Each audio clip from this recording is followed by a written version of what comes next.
Sportsnet just confirmed what the entire tennis world has been witnessing. Alex Eala is drawing Toronto's biggest crowds, and the WTA is absolutely amazed. But here's the surprising part. She's not even ranked in the top 5. Yet fans can't get enough of her. From the moment the 21-year-old Filipino sensation touched down in Toronto, she's been breaking records. Tickets vanished in 30 minutes. Over 10,000 fans packed center court.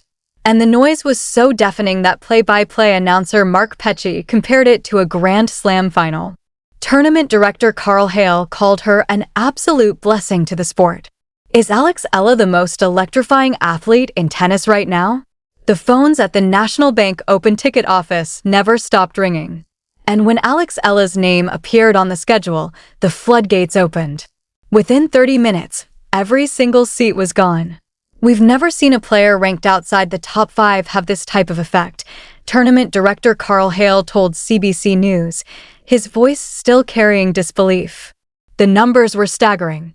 Eala had sold upwards of 5,000 tickets for a match originally scheduled for the 2,800-seat grandstand court. The venue simply couldn't hold the crowd that was coming. Our grandstand court is 2,800 seats.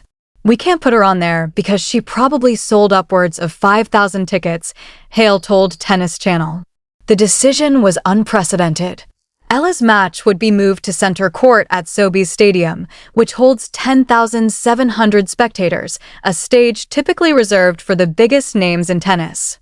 But on Wednesday night, it would belong to a 21-year-old from the Philippines. The sellout was even more remarkable given the context. Hale revealed that Filipino fans had been calling for months, asking the same question over and over. When does she play? Who does she play? Where does she play? When the tournament finally announced her start time, the phones rang, tickets sold, and boom, it was sold out on Wednesday night, just like that. The demand was so overwhelming that tournament organizers had to make a decision they'd never made before, move a first-round match to the main stadium based purely on ticket sales.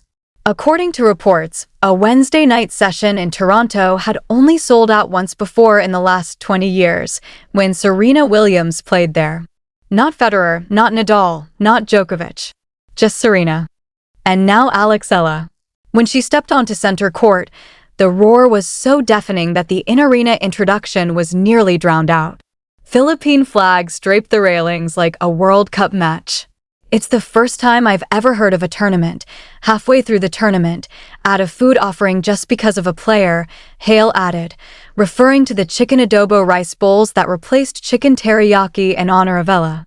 The roar that erupted when Alex Eala secured her victory over Alicia Parks was unlike anything Toronto had ever heard. It's the kind of noise that accompanies a Grand Slam win. And this is just the second round here in Toronto, play-by-play announcer Mark Petchey said on the WTA broadcast feed. The 10,000-plus fans packed into Sobeys Stadium didn't care about tennis etiquette. They waved Philippine flags, chanted "Let's go, Alex" at the top of their lungs, and turned center court into a Filipino fiesta. The chair umpire repeatedly asked for silence during points, but the crowd simply couldn't contain itself. For Diane Castillo, a traveling Filipino journalist and former tennis player, the atmosphere was overwhelming, the loudest I have ever heard. It felt like it was in the Philippines. Incredible, she said. The noise wasn't just about cheering. It was about community, about a diaspora finally seeing itself reflected on the world's biggest stages. Fans who had never attended a tennis match before packed the stands, wearing custom t-shirts reading "Fight, Believe, Represent." Others held signs with the Philippine flag and the words, "Past my bedtime, but cheering for you, Alex." She's being branded as the next Manny Pacquiao, said Danilo Balot, executive director of Toronto's Taste of Manila Festival, because she's young and she has a lot of attention. She has this charm to the community. We follow and we support. For Eala, the support was both overwhelming and humbling. Thank you to everyone who is supporting tennis and creating atmospheres like this, she said. It's really the pleasure of my life to experience these things, and this was just the beginning. The Canadian Open has been a WTA event for decades, a fixture on the tennis calendar. But this year, The tournament felt unlike anything before, all because of one 21-year-old from Quezon City. From the moment Ella stepped onto center court, the transformation was complete. More than 10,000 fans packed the stands, and Philippine flags draped the railings, boxes, and upper deck, turning the venue into a sea of red, white, and blue. Signs read Alemania and Mahal Kita. But the most surprising transformation wasn't just the crowd, it was the food. Changeover Kitchen, one of the tournament's food and beverage vendors, replaced its chicken teriyaki rice bowl with chicken adobo, a classic Filipino dish, as a tribute to Ella and her supporters. A Filipino flag was also displayed at the stall. The rice bowl became an instant hit, with journalist Diane Castillo seen trying it. Tournament director Carl Hale confirmed it was unprecedented. It's the first time I've ever heard of a tournament, halfway through the tournament, add a food offering just because of a player. For Ella, the support was deeply personal. After her victory over Alicia Parks, she grabbed the microphone and addressed the crowd in Tagalog, "Kamusta, Toronto." The crowd erupted, hundreds of Philippine flags waving in response. What happened in Toronto wasn't just about tennis. It was about community, about a nation showing up for one of its own, and about a young athlete who knew exactly what it meant to carry that love with her on the court. The Greater Toronto Area is home to a Filipino community of over 270,000 individuals. When Ella arrived for the National Bank Open, she wasn't just another player, she became a gathering point for a diaspora that had been waiting for this moment. The only thing I know of with this kind of hype among Filipinos in the sports realm would be the boxer Manny Pacquiao, said Danilo Balot. His words captured the scale of what was unfolding, a community treating a tennis tournament like a national celebration. The numbers backed him up. Tickets sold out in 30 minutes, forcing organizers to move Ella from a 2,800-seat court to center court's 10,000-plus capacity. The noise was so overwhelming that Mark Pecci compared the atmosphere to a Grand Slam final. But the phenomenon wasn't just about filling seats, it was about identity. One fan attended matches in a dinosaur costume draped with the Philippine flag.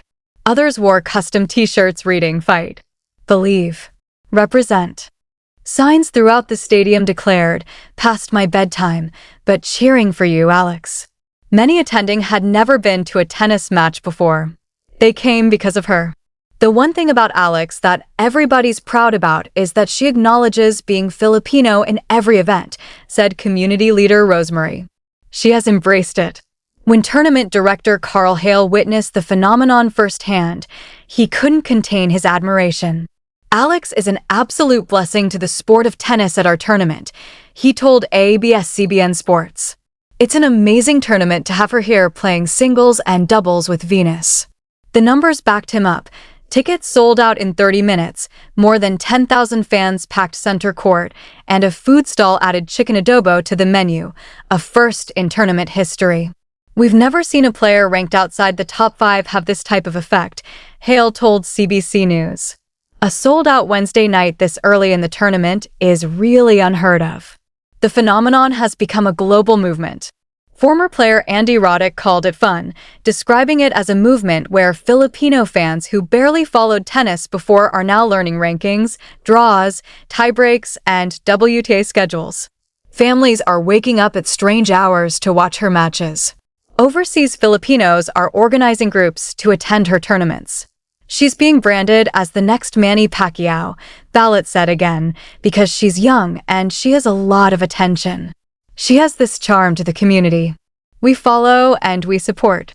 What happened in Toronto wasn't just about tennis. It was about community, about a diaspora showing up for one of its own, about children seeing a Filipina compete and win against some of the biggest names in tennis, and about a young athlete who knew exactly what it meant to carry that love with her on the court. "I am eternally grateful," Ella said after her victory. "I mean, I just came off Washington, so I really feel like this is a celebration." When asked about the fan wearing an inflatable dinosaur costume with a Philippine flag as a cape, Ella's response captured the spirit of the movement. "Wow, what a legend. It was so funny when I first saw him. Amazing. It's such a light, funny spin to how people support me." It just comes out in very unique ways. As Ella continued her historic run in Toronto, one thing was certain: what fans were calling Ella Mania was no longer a local phenomenon, it was becoming a global one. "Alex is an absolute blessing to the sport of tennis at our tournament," Hale repeated. And when a tournament director of one of Canada's biggest tennis events calls you a blessing, it's a sign of how far she's come.